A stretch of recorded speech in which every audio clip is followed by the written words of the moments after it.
That's nothing more I love. And I've had a couple of those because we've been going now for, I think it was last week's 300 episodes. So some guests coming back. And today's guest is the true maverick, was on episode 88, where we talked about humanizing hospitality in the middle of the biggest storm ever hit the industry, the pandemic. And Larry, who is joining us today, he have a lifetime. He's born into it, and he's now on a journey of respecting 110 years of history. And actually, the reason why we're sitting here is actually because I put out a newsletter where I talked about the power of books and what you can learn from them if you actually, read them and start writing about them, make your own summary. And Larry reached back and said, "This is actually how I developed together with the team the whole philosophy around our business and why we make the decisions we are doing today." But Larry will be much better explaining this. Welcome back to the show, Larry. It's a great pleasure to have you back, and thank you. Thank you so much, Mike. I appreciate being back, and I love everything you do. You are such a great, powerful voice for our industry. So thank you, my friend. Oh, I'm very grateful. Thank you very much for saying that, Larry. So let's just touch base. We'll, of course, people should go back and listen to episode 88 because it's a great episode. Even though it's in a pandemic, it's actually much more about how we prepare ourselves for the future.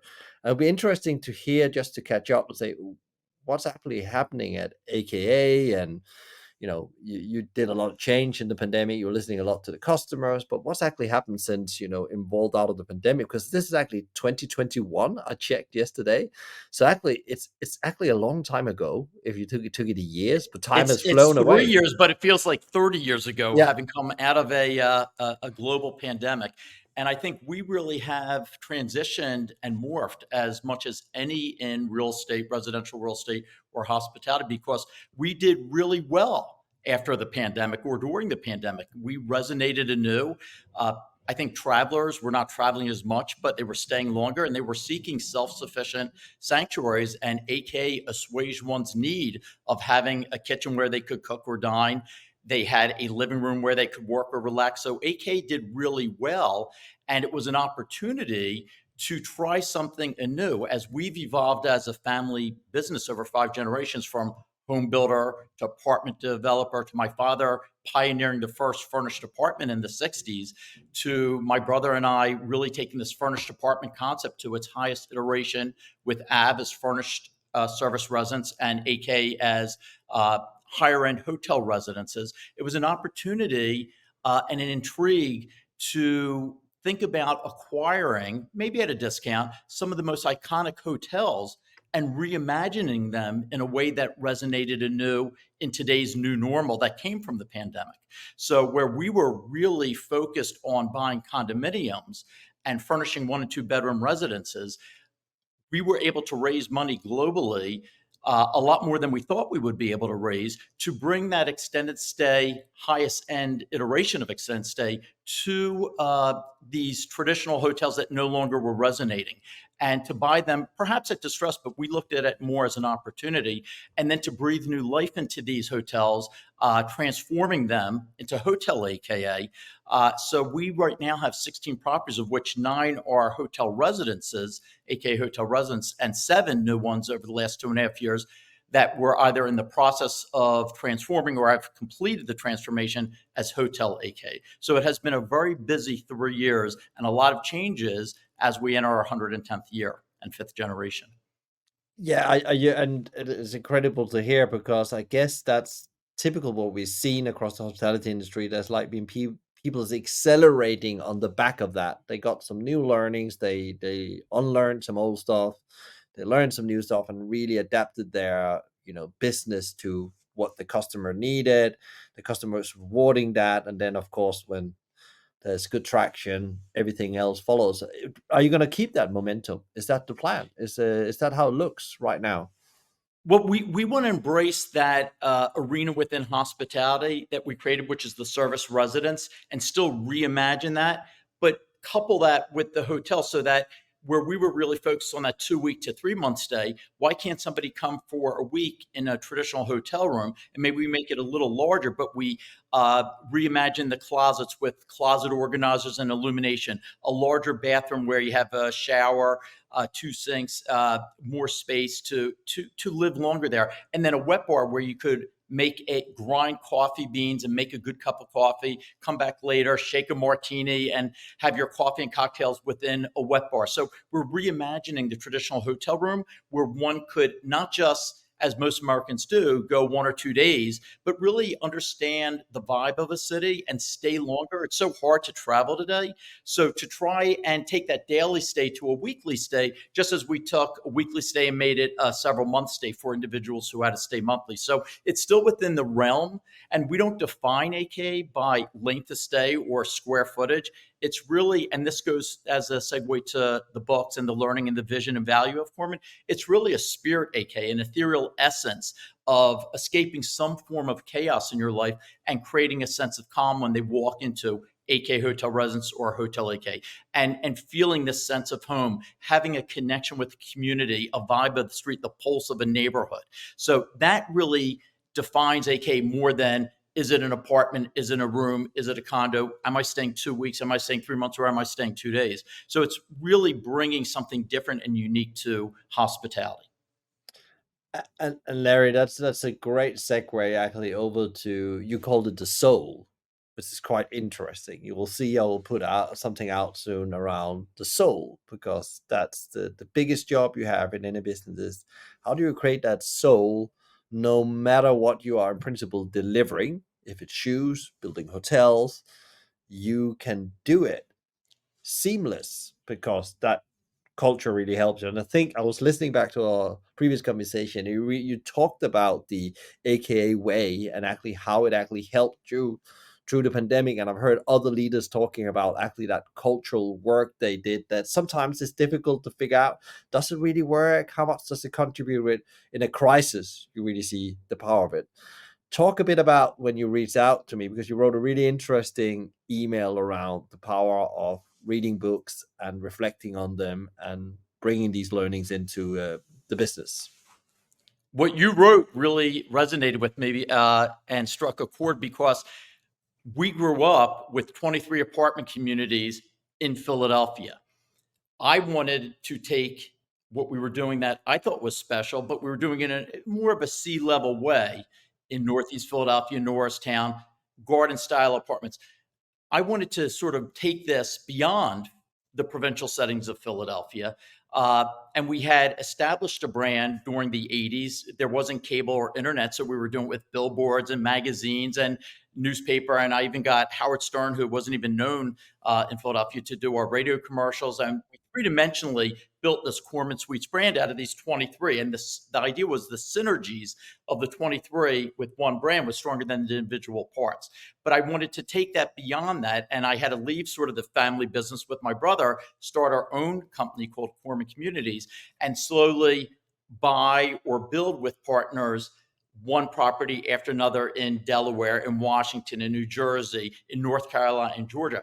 And my fear was that there was a legacy to our family history, the way in which we operated. I wanted people to know who we were. I wanted them to know our background, but I wanted to know what we did, how we did it, why we did it. There was a reason why we were doing it and what was important to us, even if it wasn't of financial importance. So I did start working as we were looking at properties outside of our provincial setting, or what are the things that matter to us? So I started on a dining room table that my wife and I had, doing something. And it was while I was in traffic, I saw this van in front of me as I was going to a property in Baltimore that was Quest. And I said, oh, quality, excellent service, teamwork. And then I thought the U was uniqueness. So I wanted to create something that was Quest. And it was the vision and values of Korman communities that we were creating and taking on the road, because nobody knew what Korman was outside of Philadelphia, Korman, Norman, whatever. You can't just say, oh, this is who we are. And as we were going to grow, I knew individual leaders had to understand who we were and what we did and why we did it. So I started writing things that I was thinking about. I got inner emails of other people's thoughts. I was reading a ton of magazines in Forbes and Fortune, but there was no shortcut to the amount of knowledge that goes into a book, which is much deeper three-dimensional Mm. process of thought. So I started reaching for the In Search of Excellence, Good to Great, the 1 Minute Manager, one after another, Chip's books, books on Disney, Howard Schultz on individual ones with Starbucks, just one after another. I just read, and I write a lot of notes and put that down. I had all these Q, U, E, S, T. I had the vision, the value, the principles, the practices. And it was right before, and probably for 2 years, this table piled up. And it was 2 months before my first child was going to be born, which was January 1st, 1995. My wife said, "You have 2 months to finish this." And I literally, around the clock, put it into an 88-page book with a cool graphic of a horse that was sort of like the farm that my great grandfather, sort of driving into this new day of a way in which to live and the evolution of residential real estate. And it became the mantra for, as we went, I would share this book because they understood the culture of Korman and what it meant to us, even if it weren't business related, how we wanted to be perceived in the neighborhood, how we want to treat our raving residents. I read Ken Blanchard's Raving Fans.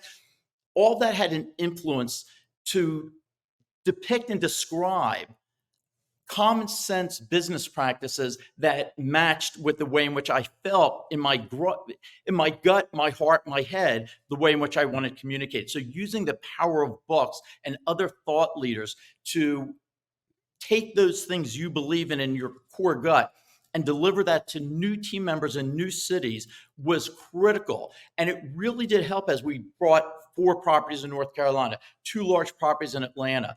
It really helped that. When we started AKA, which was a new vision for us in really 2004, it was within the realm of hospitality. So I had to take that thinking of Quest, and there were other iterations. We got questions, so I created requests and Mm. questions and other variations. But with the AK Way, I had to throw all that away, get new books, new thought leaders who were in the hospitality, a little bit more directed and funneled toward that, but still take this hybrid of who we were and what we were doing with service residents and create the AK Way. And I dealt more with the principles and practices, such as creating a tool for how you make a bed so that our housekeeping team members won't hurt their cuticles, and then showing them videos of how they would do it. So AK Way was both in 2014 a manual, but there was also an intranet site that showed them, here's how we stock the kitchen, here's how we put the grinder and the coffee machine, because we want people to hear it and smell it. So it's a three-dimensional organic experience.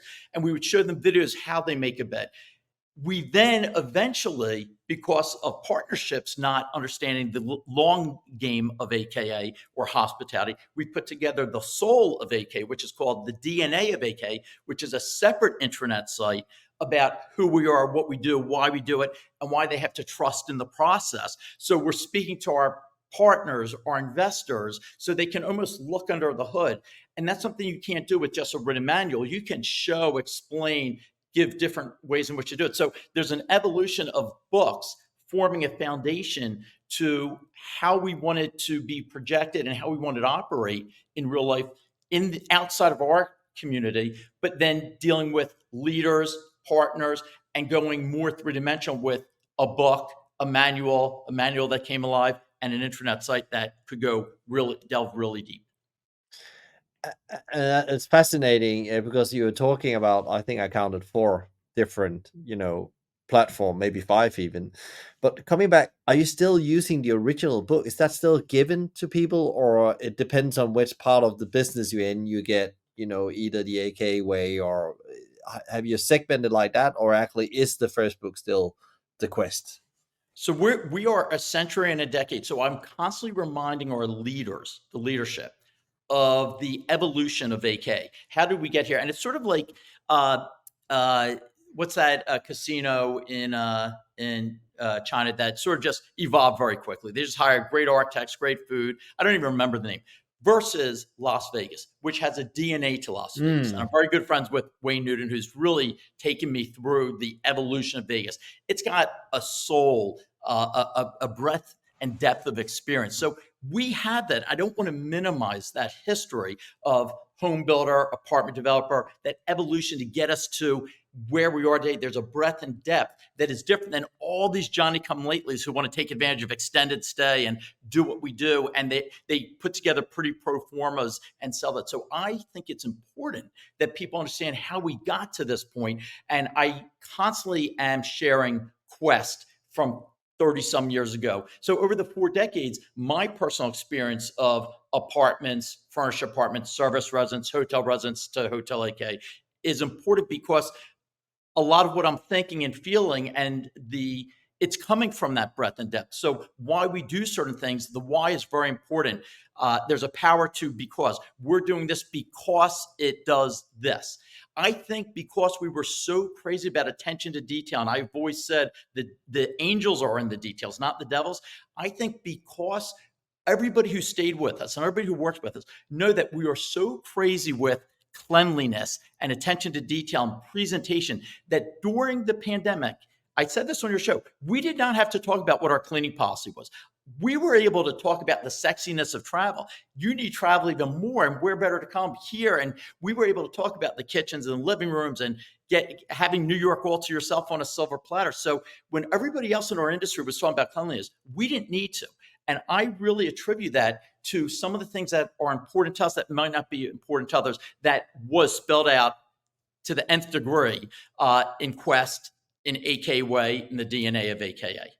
We were the first to have pure essential oils in the lobbies for 30 years because my wife had a day spa with aromatherapy and pure essential oils. So all those things are important to us for reasons beyond just what other people are doing. And we never look at what other people are doing. We blaze our own trail always.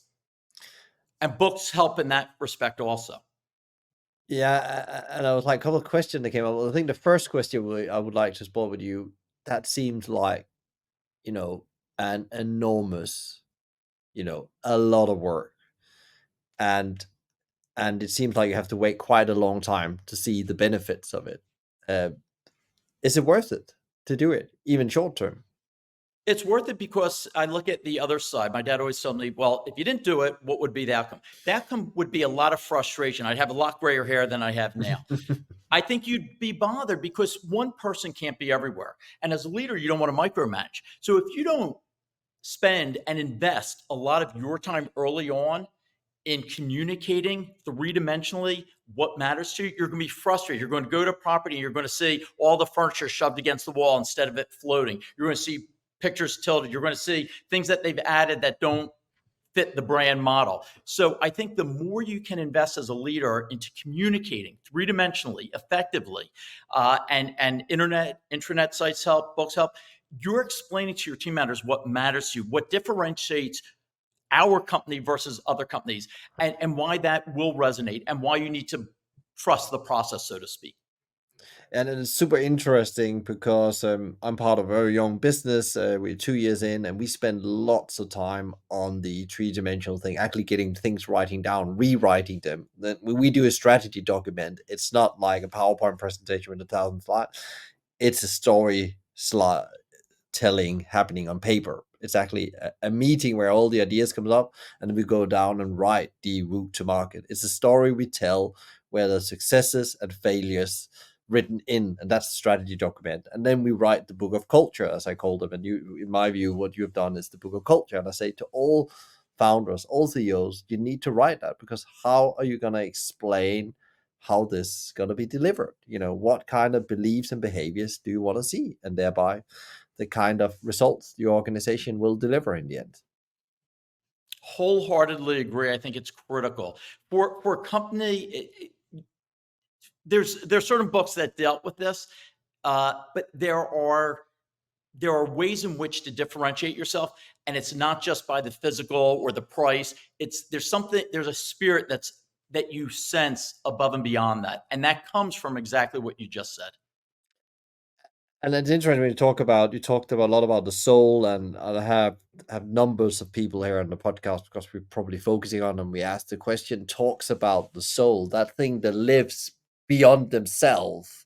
It's bigger than themselves. That's actually what they are in service of. Do you feel as well with actually, put it on paper, bringing it to life, involve the business in this with feeding back? Actually, you brought a soul to life that you are in service of now. That's your job, to keep on evolving that soul, or that intelligence almost. There's an ethereal essence, TK, that I mentioned earlier. And if you don't put it in paper and communicate it three-dimensionally to your team, the idea of being in New York City with all the horns and chaos, when you walk through, you're explaining why you have minimal architectural vernacular, because it's soothing in and of itself by not having a lot of stuff. You explain why there's just a few people at the front desk. Less people, less guests, less people working there is soothing. Lighting that's a little bit more organic and dimmed is soothing. Soft music is soothing.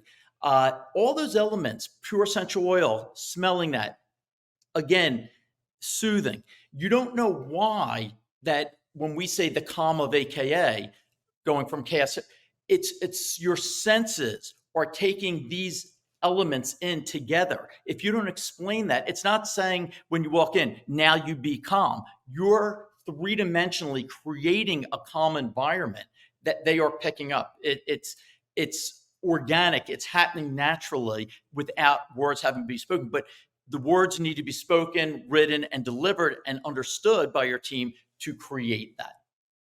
What about investors? Because you talked about investors earlier. What do they say when they see that? It's funny, there's three levels of investors. When we did multifamily, it was wham, bam, thank you, ma'am. You buy an old property, you put new carpet in, you see the quid pro quo, the return on investment, very easy for investors. You hold it at a certain time, it goes from this level to that level, very straightforward. You add the furnished component, a second dimension, and like our AV portfolio, it's a little bit of a process. You're creating something unique. You're taking time to fill a funnel to generate a very hybrid type of sales. It's neither the hotel guest nor the apartment renter. It's somebody in between. So there's a process, a sales process to fill that funnel until you start reaping the rewards.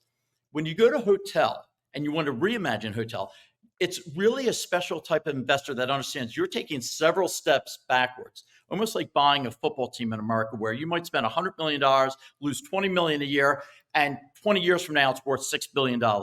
This is the sweeter fruit on the farther limit. It's not for every investor. And we've had some great investors, some of the largest, like the BlackRock, Sparkfield, who get it. They understand there is a catharsis, a process that's over time. And Americans have to learn to play the long game a little bit more like the Chinese, where it's not, all right, in 3 to 5 years, I want to make this and sell.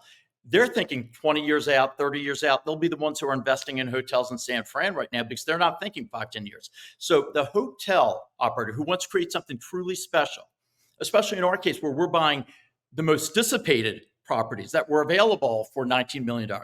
And right during a pandemic, when there's supply chain issues, right when inflation's jumping out, it may cost a little bit more and take a longer time to transform it to resonate anew. And then it may take another 2 years versus 1 year to teach the community and the public at large that there's a new way in which to stay at a hotel. So it is not for the faint investor, but it's one of the reasons we create the DNA of AK, so they understand what we're doing and they're involved in the process and they're seeing and reaping those benefits, getting global accolades for the renovation of the Roger into Hotel AK Nomad by interior design, getting the global accolade as the best hotel renovation transformation in the United States this year at Hotel AK Alexandria.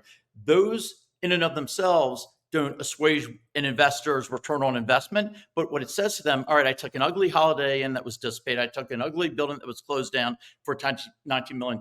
This group came in and metamorphosized the way in which the traveler is going to remunerate us for that. You have to, with sophisticated travelers, show them why they should pay from $200 to $500. And to go through that leap, you have to create something that justifies that. And there's a process to doing that. So taking older hotels and breathing new life and thinking of a hotel differently, not just doing hotels it was like a Sheraton or Marriott or Hilton, but bringing a new way to look at hospitality. There's a process to that. And I think we have patient, understanding investors globally that get what we're trying to accomplish. It's just not easy when you're in the thick of things, coming out of a pandemic, spending a lot of money.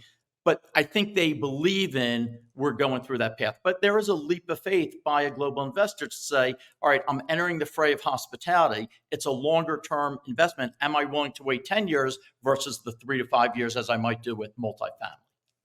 And I guess that's the three-dimensional again. It's very clear to them how you operate and make decisions. They're not guessing in a way. They have an idea about how you would actually act and think about spending their money in principle. I think it's human nature from anybody in a financial standpoint to say, all right, I've given you this amount of money. It's cost us more. You haven't given me anything back. Do this now. And part of my role as the leader, and one of my favorite books, if I had to pick one of the books that I used way back when, would be Good to Great. It is very easy for a company to stay good. You can be a B, and you can get beat down by your partners or your team leaders or your customer and do things that compromise the integrity of what I've always believed and I learned from my father. You must stand, any company must stand for something specific and something special. We never wanted with AK to be everything to everyone. We wanted to stand for something really specific, but created in such a special way that we were the best within our little niche at doing this. And there's every monthly meeting, when you don't hit a number, they say, do this. This is what everyone else is doing. Put this up, put that out. Don't do this. And it's without them knowing it. It's things that compromise the integrity of the brand. And in my view, strong view, hurt the ramp up to get to something that's really valuable. Because to be really valuable, you have to create what an Alman was willing to do, Adrian Zecca, to create something that had never done before. What the team, Izzy Sharp did with Four Seasons at a time when everybody was beating down to cut the quality of toilet paper, and the Ritz-Carlton did it. All the others that were equal to the Four Seasons did it. He demanded that his team stay the course. And there's such a sharp divide between what the Four Seasons brand is today and the Ritz-Carlton is today. Yeah. And it wasn't just diluted by Marriott. Marriott's certainly diluted, but it was diluted by tough decisions that people probably had a stake in saying, well, do this, cut this cost or cut this. And it hurt the integrity of the brand. And at the end of the day, the brand has to stand for something.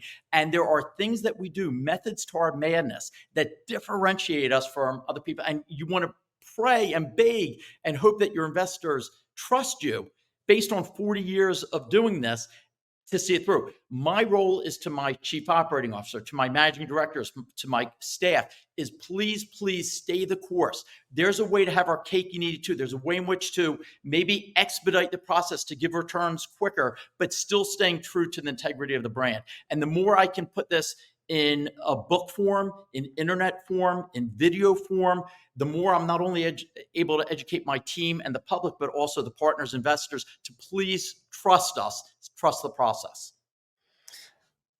You mentioned the staff a couple of times, Larry. So how do you involve them? Because it seems like when you started out, it was very much you sitting at the dining table, getting all this information crafted, and then going presenting that first version. But how do you get them involved in evolving it? As you said, it has to be evolved. It has to be challenged. Times changes. So I've always been, as a kid, a great Disney fan as a kid, and then a great believer in Disney as a parent.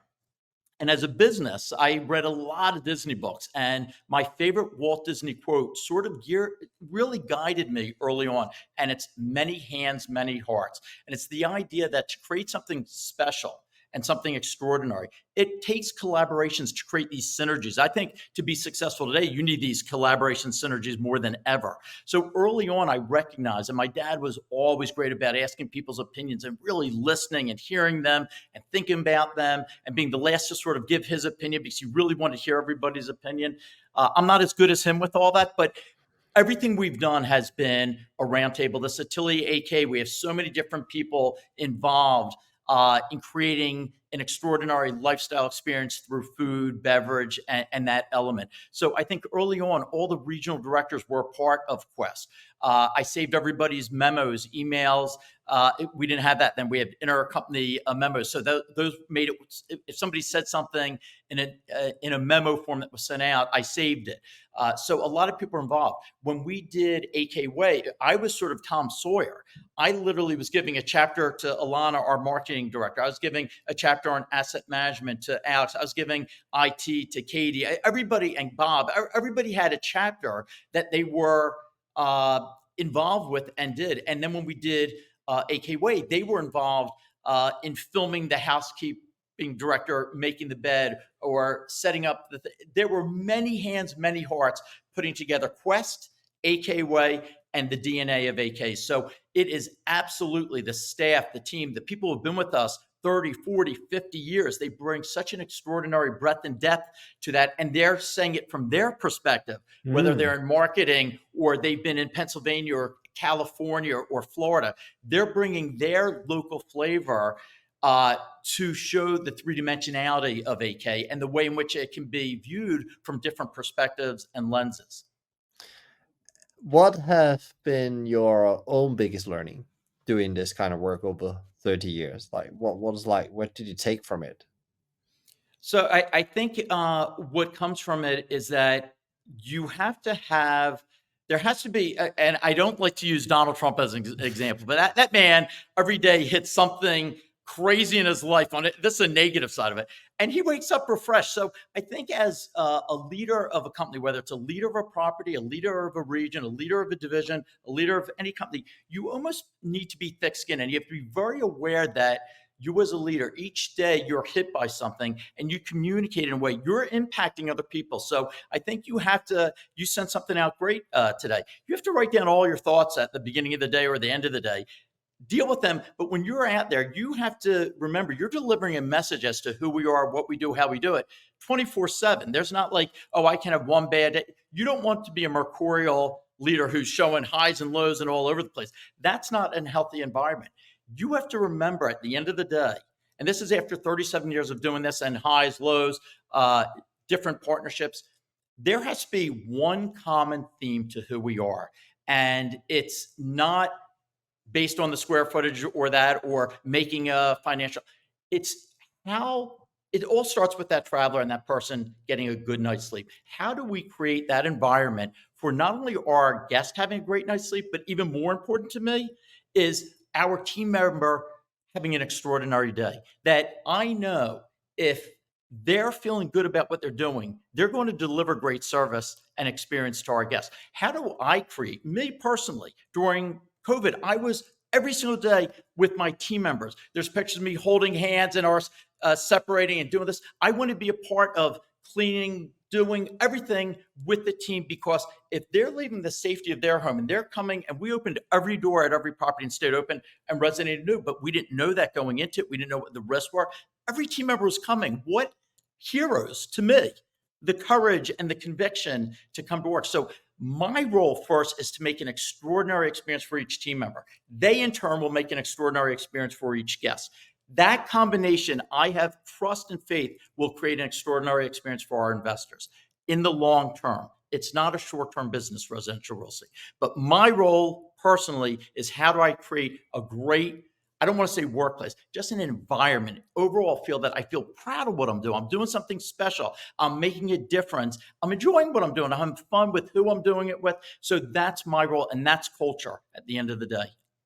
Yeah, and I guess you couldn't really explain that if you didn't do the work. You didn't sit down and write and read and continue doing that. If you're just doing what you're doing, you're seeing one dimensional. You're just seeing your world. You're not opening yourself. My grad school was going to hotels around the world, working for some of the ones while I was in high school, like Trust House Forte for 4 months in a management training. Just going a couple months ago to Japan for 2 weeks and meeting some of the top hoteliers on planet Earth. One of the books I was given by the general manager at the Four Seasons at Otomachi was called Wabi Sabi, and it was trying to find perfection in imperfect world. And Mm. I gave that as one of my holiday gifts at our year-end meeting at dinner, along with a lot of other swag and fun stuff. But I gave that Wabi Sabi book to every one of our team leaders and staff leaders, because it's a reminder, you're not always going to create perfection. Not everything's going to go your way. Rarely does. But how do you deal with that? And how do you still find fulfillment both professionally, but especially personally. That's important. So that book connects with me because I got that book from somebody interviewed because I was very fascinated about how she's delivered on such a high level in such a challenging environment. You're scaling a business very fast. And it's like that, she said, the answer is in this book. You read that and then we can have to take that question. And it's really about, accepting that, you have to define what perfection is in your world and actually accept the unperfect world as it is. And actually just There's other accept things books that like they that. are. Yeah. Don't Sweat the Small Stuff's a great Yeah. one. Uh, uh, Who Moved My Cheese Yeah. is a classic one that still resonates 80 years later. Yeah. Dr. Spencer. Yeah. Yeah. So there's great books that just help you personally. Self-Fulfillment in a World Upside Down, Dan Gilovich. There's so many great books that help you on the personal side, that by virtue of helping you on the personal side, really help you on the professional side. Because at the end of the day, your business is who you are and how you deliver your message. Yeah, and that's quite interesting. A segue again, moving us a bit on to the conversation to talk about, what is the, you probably have like me. There's many books I aspire to, and I have my probably top 50 books I will, depending on where I am and what mood I'm in, I will need to go to. But what is like your key book? What is the book, your number one favorite book of all time that you maybe recommend to everybody and you might 9 out of 10 times would buy and give away as a present to in a business context. The Good to Great is one I was mentioned earlier Yeah, because I do go back to that. Everybody needs that reminder. Everybody gets beaten down by a boss or a partner or an investor, and you have to remind yourself. It's just sort of like that old rule that 1 out of 5 people make the sale because uh, a certain percent give up after the first no, the second no, the third no, and only 20% really are willing to go to the fifth no.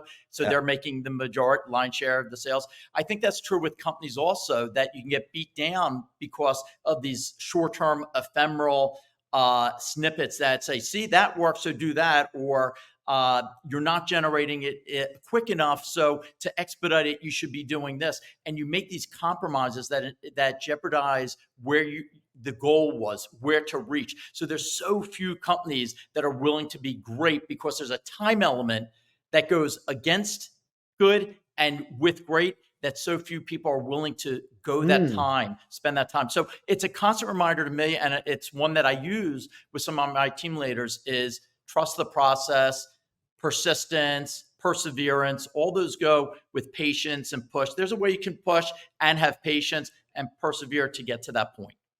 Yeah, also if the clarity, I often say, if you have clarity of purpose and direction, then you can actually have much more patience because you can see the things that are happening because you're already clarified very clearly the journey. We had Singerman's Ari Weinzweig from Singerman's, the CEO and co-founder of Singerman's Communities in the US, and they have this incredible business in Ann Arbor. And they've written down this vision document for 10 years at the time, and they involved the whole business in it.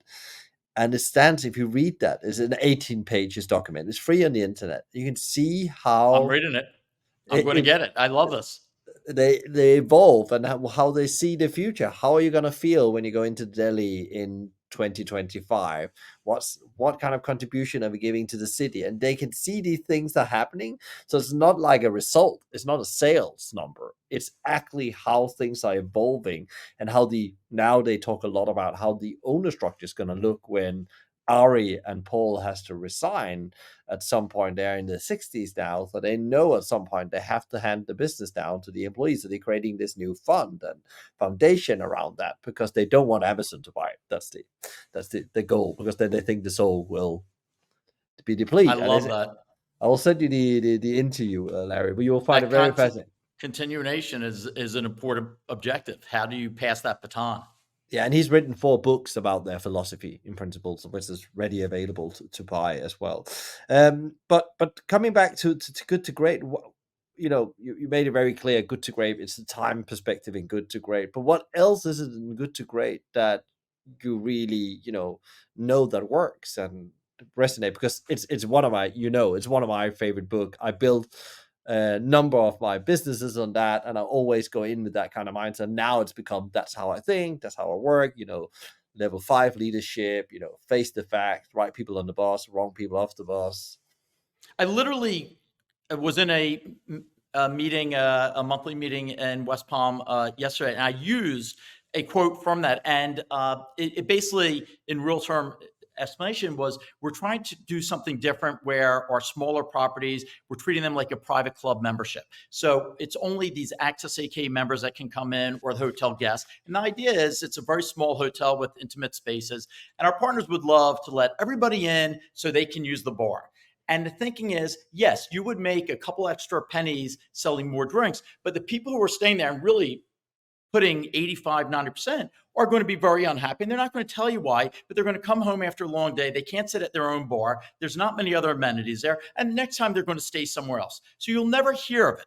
You won't hear why, and you'll be really happy that the bar revenue has gone up. But you'll be, why did the occupancy, why did the ADR go down? What are we doing wrong? And you didn't stay to that. So sometimes there's this message of being great at the cost of being good Mm. is something you have to look at that big picture. So I was trying to use messaging from that book in yesterday's meeting, and I think some people heard it and some didn't hear it, but that there's a cost associated to not being great. There is a correlation in our industry that says if you lower the rate, you will increase occupancy. But there's people who will not consider you because they're judging you if they don't know your brand based on a low cost with others that they do know. So they figure, well, you're telling the world how you see yourself. If you're priced with everybody else low, then you're not much confidence in yourself. So I'm not going to stay there. So I think that there's not a general direct connect between price and occupancy. I think that there is a way in which to have a higher price to communicate that you're better than these others. And after a pandemic, they might want to pay more to get more based on cleanliness or presentation or not being with people they don't want to be with. So I think good to great is a reminder at any time period that there's a cost to being good. It's not just it costs more to be great. No, it's a discipline to be great. It's a commitment to sticking to that knitting to be great. It's not necessarily a cost to be great. What about the flywheel effect? How are you? Because that's one of the most powerful concepts I think I took from Good to Great from an early age, and it's principled about the power of consistency.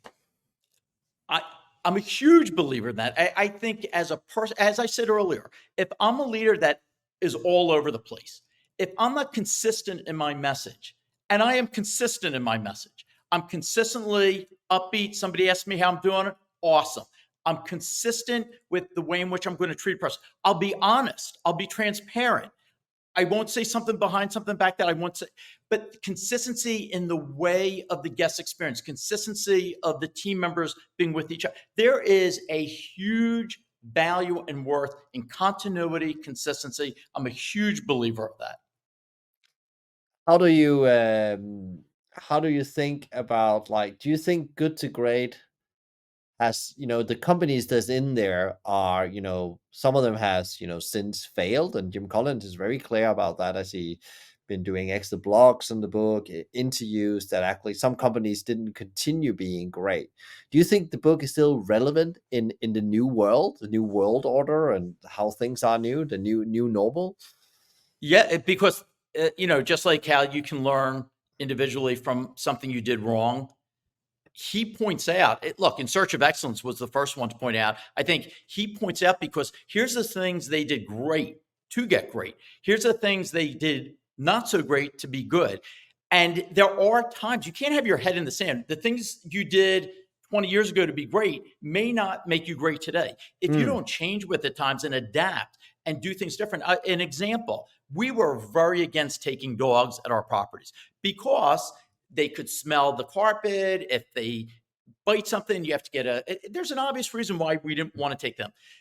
During the COVID, people got pets. People are traveling with their pets. If you didn't adapt and say, all right, we not only have a pet policy, we're embracing it. We have pet spas. We have organic food you can order from the bar. There are things, we're creating central barks. So we have these dog areas where they can have fun. There's dog grooming services. All these elements. We just opened up a dog spa at AK West Palm, and we partnered with the number one dog groomer in that area and made this her home. And we've three-dimensionally embraced it. We used to have big conference rooms. We now have Zoom rooms, podcast booths.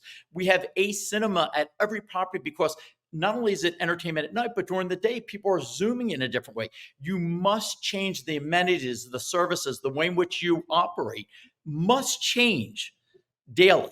But the principles, the values, those must stay consistent. And I think Jim does a great job of talking about some of the ones that stuck to their knitting too much, too long. And there's lessons in and of that.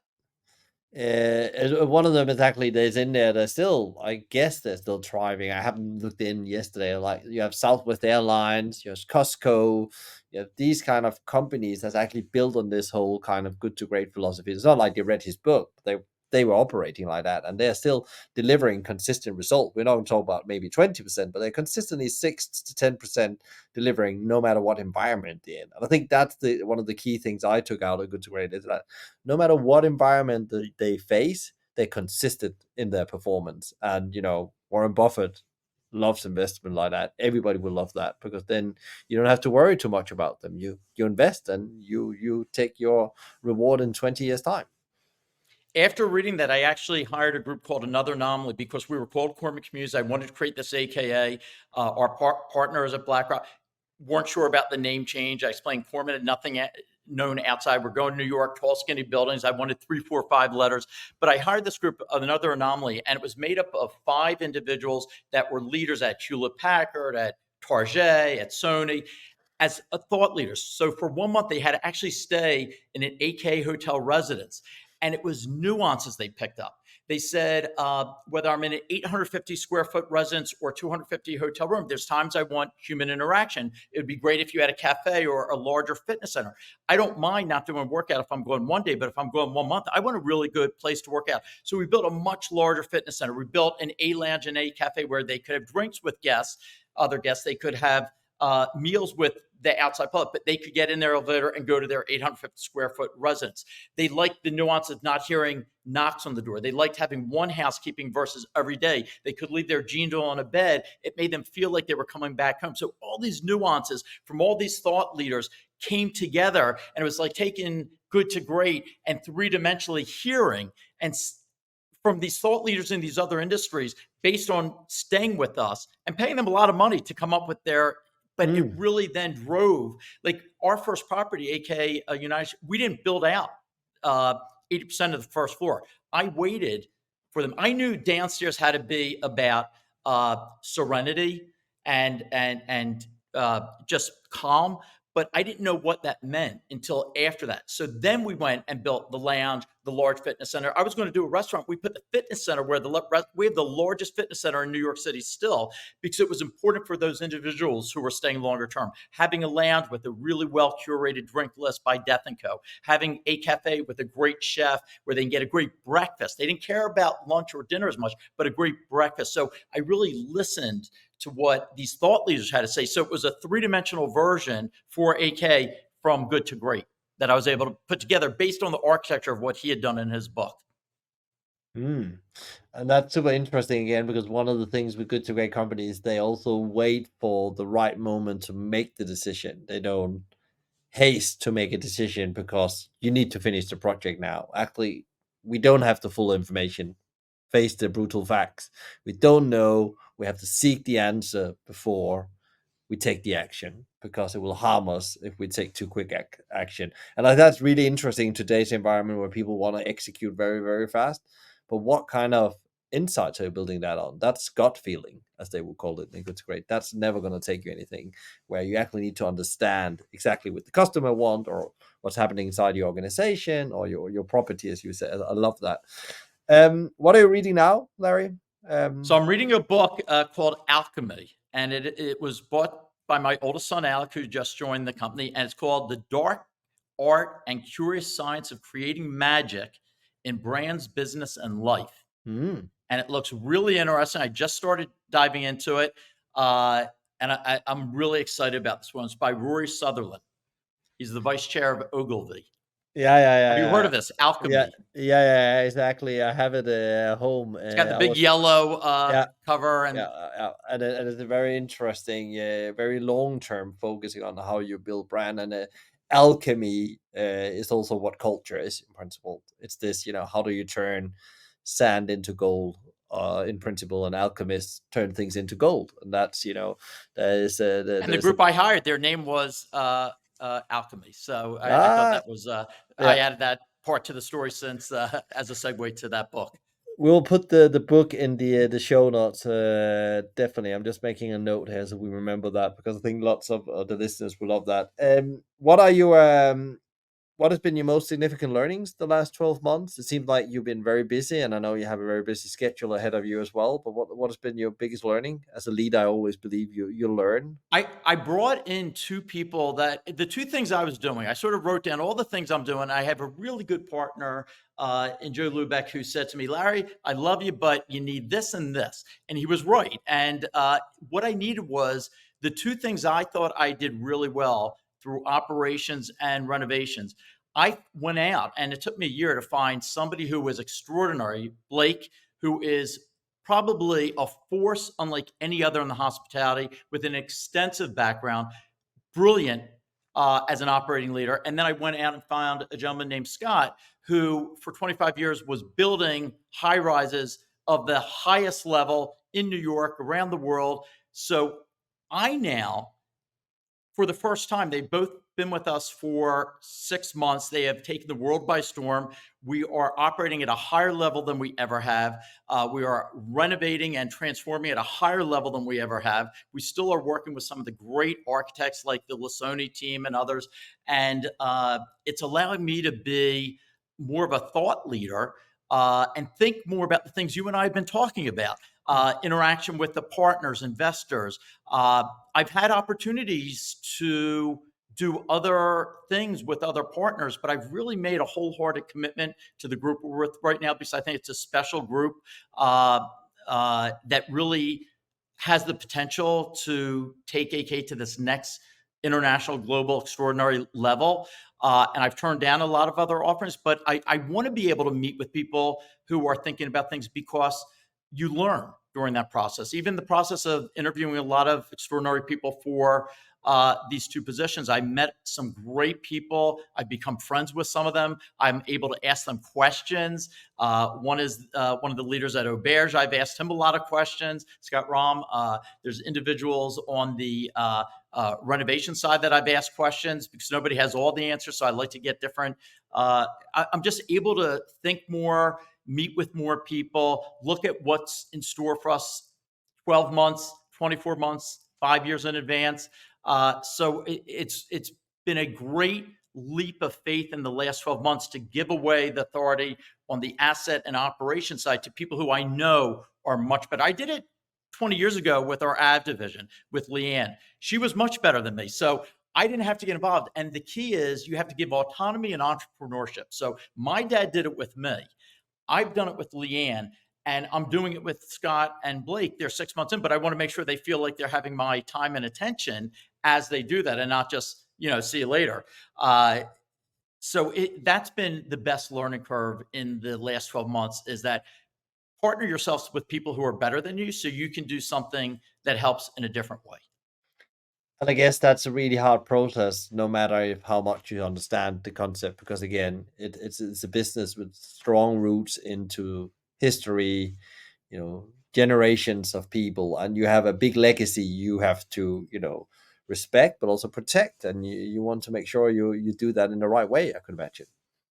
Absolutely. Our fifth generation, some of my kids, some of my brother's kids have joined the company, and you want to be able to pass that baton to the next generation. But we have probably, and the chair of one of our largest partners has always commented on this. We have more leaders in our company that have been with us 20, 30, 40, even 50 years that are still there by our side. Some are working as advisors, some are part time, some are still 24/7, some have gone from regional to manager level. So we've got a lot of people in housekeeping and maintenance and sales and management that are there as part of that structural body of who we are and what we do and how we do it and how we differentiate and why we do it to differentiate. So that helps with the new leaders. It allows you to bring new leaders in who bring new vim and vigor to the offering and new ways of thinking beyond just reading about or seeing what others are doing. Because we always want to think fresh. We never want to have our head in the sand, but we want to evolve in a thoughtful, meaning way that still stays close to the values we have as a family.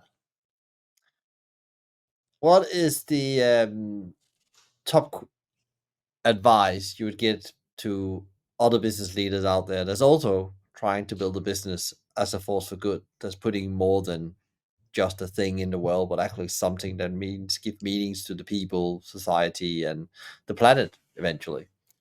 I wouldn't overreact to a bad thing happen. I think you have to separate yourself and be thoughtful and say, all right, am I heading in the right direction? Am I doing the right things? Am I just listening to a lot of people reacting to the time? So I think you have to devoid yourself and step back and not take the bad as so bad.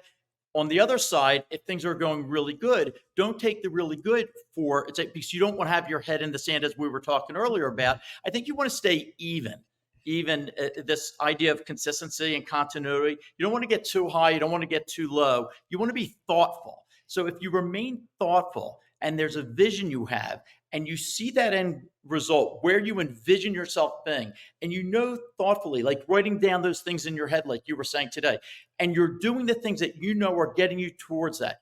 Don't worry about all that frequency and interference and toxic reaction. Stay the course, have the courage of conviction. You will get there. It'll just take a little longer sometimes, and the sweeter fruit is on that farthest limb. And if you're willing to do what it takes to get there, that's when the tears, when you do a long transformation and you have that opening party and you know what you went through to get there. And then you get to that point where you've had your first refinancing or the partners are clicking glasses because you had the tears come down because you know what you went through. It makes it that much more rewarding if you're willing really to toil and do the things the right way. I love that. There's a playing the long game and put the ass where the work has to be done, in principle. Love that. What is the one question, Larry, you wished I've asked you, and what would the question be, and what is the answer? I guess it would be that idea of rate and why are your rates so low right now versus nobody asked us that, but our rates are very low. It was always because uh, we were selling something monthly. So our early on with AKA Hotel Residence, we said you could pay $9.95 to stay at a one bedroom at AK Central Park. We're no different in terms of assuaging one's need for location or luxury as the Plaza or Four Seasons. But if you stay weekly, we're going to drop the rate to $6.95, and if you stay monthly, it's $3.95. But we know we're getting a higher occupancy with a lot less cost. So we're a hybrid between multifamily and hospitality. We have not made that transition yet as we've gone to Hotel AK to have that higher rate because we're in the branding process of defining what Hotel AK is versus the other hotels. So the question I would ask right now is when one looks at our rates, I just got a call from our food and beverage director in Philadelphia who was going to call me for a friends and family stay and they said they saw the rates and they were so low that she felt guilty calling me. So I would say that's a question I don't want to be asked by a lot of people right now because we have to have that courage of conviction to raise the rate. And I know it's hard when there's a lot of breaking of the eggs going on because all the properties have some form of renovation going on and they'll feel a lot better when all of that's out.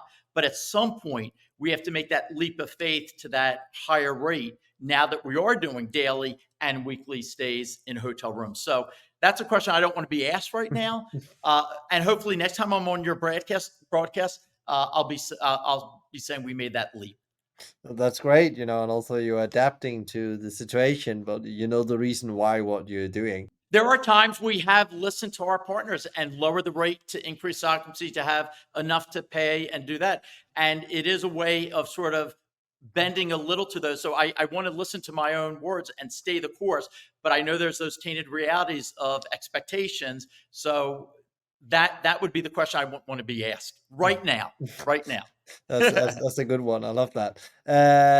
Where can people find out more about AKA you? Is there anywhere to go if they So like I'm get on inspired? Instagram. I love Instagram. I love seeing other people's pictures. People connect with me all the time.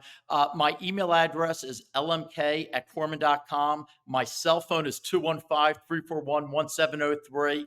I'm always visible. I'm much better on email and text than I am with a phone because I'm always with people and I don't like to be that person who's on the phone all the time when I'm having a conversation. Uh, I'm at the properties 24/7. My brother and I kid that if he's not in the office, he's not doing his job. If I'm at the office, I'm not doing my job. So I'm always at the properties. And I love when residents come up because I learn so much each time directly from somebody staying with us, a guest or a resident. I love that. So I'm very accessible. So give me a call or visit. Our website, stayk.com, is awesome. We have avliving.com, which is our apartments and furnished apartments. And then the secret one, DNA, that's for partners. Anybody listening is dna.stayk.com. And we don't give that one out. That's for Michael's audience only. And you can look under our hood. Great, great, great, great. Thank you so much, Larry, for sharing that, and we will make sure to get all of that into the show notes as well. I send you and the team power and energy, and I look forward to our next conversation, which I'm sure there's going to be one, and maybe a bit earlier than this one. Well, in the interim, I'm going to send you Quest and the AK Way, and I'll send you the link to DNA. Well, dna.stayk.com. Great. Thank you so much, Larry, and power and energy. Thank you, my friend. Take care.